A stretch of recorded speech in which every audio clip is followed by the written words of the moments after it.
issues that are of concern to the youth in the Bronx. We're finding out from 5 of my students that have been here at Lehman College over the summer with me, taking a journalism course.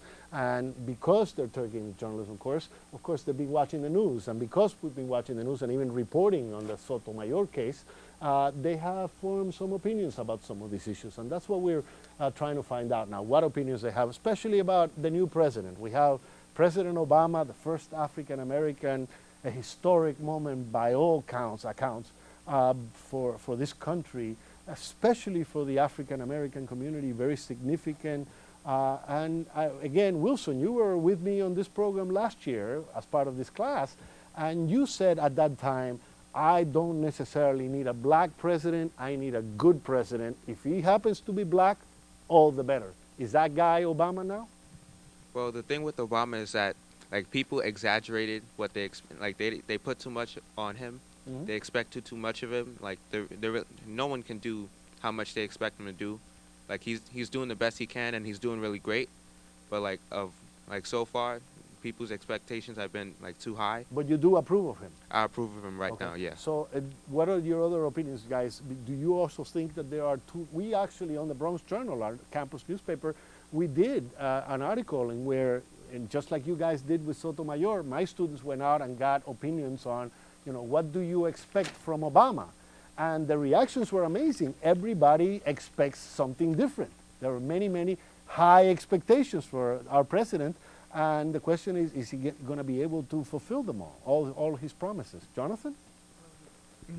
I really do not know at this point, because, for example, we're focusing on many things that are irrelevant, and we're painting a picture of Obama a way that I don't agree on. Because, for example, the fly incident, how to forget that? Everyone was commenting because he hit a small fly, and then everyone was in the media. But I think that we should focus more on serious things. Look, you got healthcare, immigration reform, Iraq, Afghanistan. That's 2 wars at the same time. These are major issues that this president is trying to tackle all at once. The question is, can he do it? Is he trying to take on too much? I think he's trying to take too much, and because he's a new image to this nation, and I think that he should step it down a bit and actually focus here on the United States more, because this war is, if we continue and it will never end. Tiffany, you feel the same way? Yeah, I agree with what Jonathan said, and I think that any president that would have been elected at this point would have to take on way too much, because we have so many problems going on right now, even with our economy. Like, we're in the worst situation since the Depression, and I don't necessarily think Obama can fix all these problems in one term. I think it's going to take a pretty long time before we get back to normal. Anybody else? You happy with Obama? Anderson? Yes, I'm satisfied with him as a president.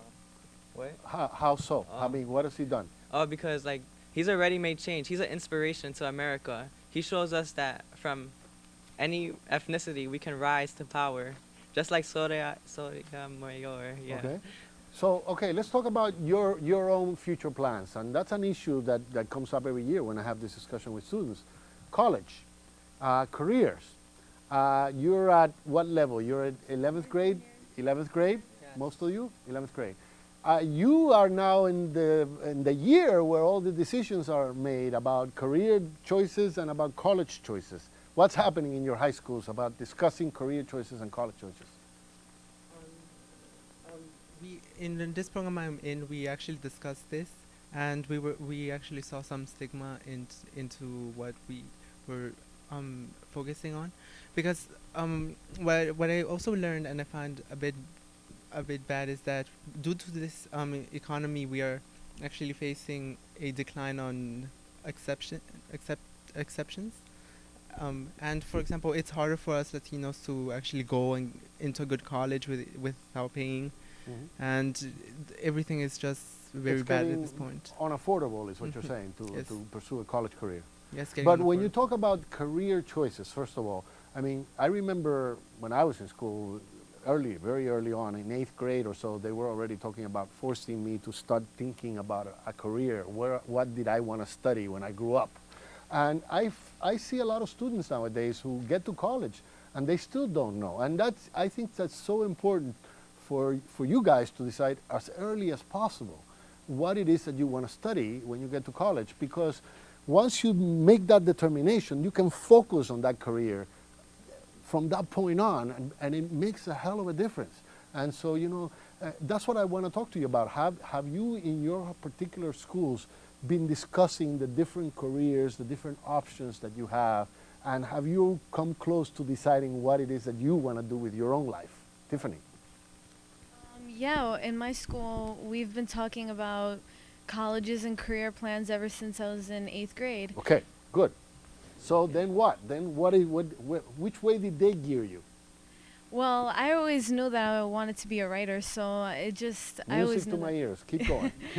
I always knew that, and I guess they're gearing me in the right direction to just pick a college that can provide me with the best writing program possible.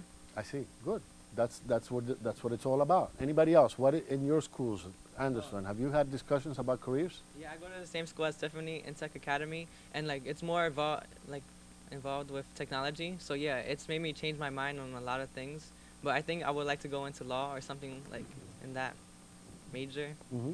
Yeah, and like I've been changing my mind a lot these past 4 years since 8th grade, because I don't know, like it's hard for me to choose something I want to do for the rest of my life. You know what I mean?